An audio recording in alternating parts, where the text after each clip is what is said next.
Hi, and welcome to Pinions and Pushers. My name is Bill, and today we're going to talk about the Rolex Air-King, reference number 116900. But before we get started, customary wristwatch check. Today I am wearing my Grand Seiko SBGA 413 Shunbun. So, let's go ahead and get all the specs out of the way for the Rolex Air-King, right? So, probably if you're watching this video, you already know most of the specs of the Rolex Air-King, right? So it's part of their sports line, and it's got a 40 millimeter case. It's got the 3131 movement. So, and basically it shares everything with the Milgauss, with the exception of the face, and that's pretty much about it, the face, right? So, except you can get this for about $2,000 cheaper, right? So let's go ahead and talk about some of my likes, right, of this watch. So I absolutely love the size. It's a 40 millimeter case. For me, I have a 7-inch wrist, and honestly, it just works out really, really well for me. Actually, let's go ahead and try it on. So as you can see, on my 40 millimeter wrist, for me, it fits perfectly, right? It's not too tall, and it just fits me just right.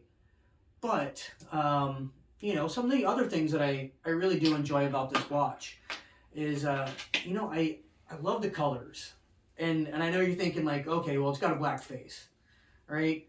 But it's so fun, right? The colors. When I say the colors, I mean, so it's got the yellow of the crown, and it's got the green for the Rolex, and on the seconds hand, it's got that green lollipop that just goes around, right? So it's just got that little pop of color that just kind of, I don't know, brings a little bit of attention to the watch, right? Which is honestly why I kind of like it a little more than the Explorer. Now, don't get me wrong, I do like the Explorer, and I'm on the waiting list for it, but it's been on the waiting list for like 9 months. So, but hey, at least it's better than the Submariner. I've been on the waiting list for that since I was 3 years old, and I'm still waiting. So, but yeah, I think it's a fun watch, and I really do like the fives. I know people they call it the number 5 special, right? But for me, I like it. I like the fives on it. I love a Flieger watch, right? My first video was on the Hamilton Khaki Pilot Day Date, and I really like a nice Flieger. So the fives don't really bother me, right? You're gonna have that on any B style Flieger watch, right? And then you also have the 369, which I also really do like. So let's talk about what I don't like. I know I just said I like the 369. My only complaint about this is the 369 are done in white gold. Which, don't get me wrong, hey, it's a precious metal, that's really nice and all, blah, blah, blah, right? But honestly, I just wish this thing had more lume, right? The only lume that you have on this is that triangle at the top and on the lollipop. That's it. You want to read this thing in the dark? Well, good freaking luck, because you ain't going to be able to do it, right? Oh, I'm sorry, and on the hands. So I do like this Mercedes style hands. So you got lume on the Mercedes style hands, on that lollipop, and on that triangle. So again, you're trying to read this thing in the dark, good luck, man. Not happening. So let's talk about why we're all really here, right?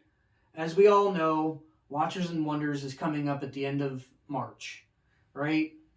So the big question, is the Rolex Air-King going to be discontinued? Well, I think so. But again, I thought the same thing last year too, and it didn't happen. But I think, for me personally, in my personal opinion, I think it's going to happen, right? Why? Well, you also have the whole Bloodhound thing, right? And that didn't really happen. It didn't really get to where it wanted to go. I've been there. But we're not really going to talk about the whole Bloodhound program. You know why? Because we don't talk about Bloodhound. No, no, no. We don't talk about Bloodhound. That's right. I bet you didn't know I had the voice of an angel. That's right, a fallen angel. But seriously, do I think this is going to be discontinued? Yeah, I do. Will it be discontinued this year? Maybe, maybe not. I don't know, but either way, I'm really glad that I have it. And I can tell you honestly, I I was on the waiting list for this 11 days. No joke. Last year I bought this right around this time. I waited 11 days to get this watch. I was so surprised they actually called me and were like, hey, we got one in. You want it? So I don't know that you're going to be able to find one now. Looking at them on Chrono 24, those prices have increased quite a lot.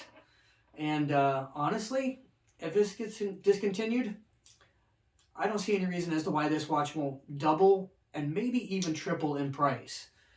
Because honestly, Rolexes are going for a premium right now, even second-handed. But either way, this is going to stay in my collection for a while. You know, I initially I bought this watch because I'm like, okay, this is going to be an investment piece, and you know, once it gets discontinued, you know, I'll sell it and I'll buy a different Rolex that I want more, and that you know, be a higher value. But after wearing this thing, I kind of got to really like it.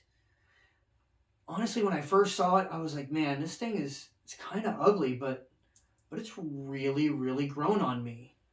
Again, it's for me, it's the proportions, right? It's the right size on my wrist, and it's got just enough pop of color in there with that green and that yellow to draw a little bit of attention, but not so much attention that people are you know, trying to rob you, which, you know, that's always a plus. You know, nobody wants to wear a watch where they're in fear for their life. But overall, I just got to say, I think this is a really great watch. And if you have the opportunity to get one at retail, do it. And, you know, if you want to pay more to get one, then do that too. Because quite honestly, I think this watch is worth it. It's a beauty. And again, it's something that, for me, I've worn it with a suit. I've worn it with shorts and a t-shirt. It's just one of those all-around watches that, well, you can do anything with it. Do I think this is a dress watch? No, it's not a dress watch, right? Dress watch normally would be on a leather strap and it'd be time only, which this is time only. But it's on a bracelet, which for me is no big deal. Honestly, in this day and age, let's be honest, right? If you're wearing a watch with a suit, hell, that's dressed up. So long as it's not a freaking Apple Watch or something like that, you're pretty good to go. But yeah, normally a dress watch is going to be time only, and you know, it's going to come on a leather strap, which if I really wanted to, I could switch it out, put this on a leather strap, and I think I could pull it off as a dress watch. I don't know. Let me know what you guys think in the comments below. You can tell me if you think I'm right. You can tell me if you think I'm wrong. You can tell me if you think I'm stupid. You can tell me if I got an amazing singing voice, which I know I do. But anyhow, yeah, just leave your comments in the comments section below. And if you like this video, like and subscribe. All right. Well, I hope you have a great day. Bye.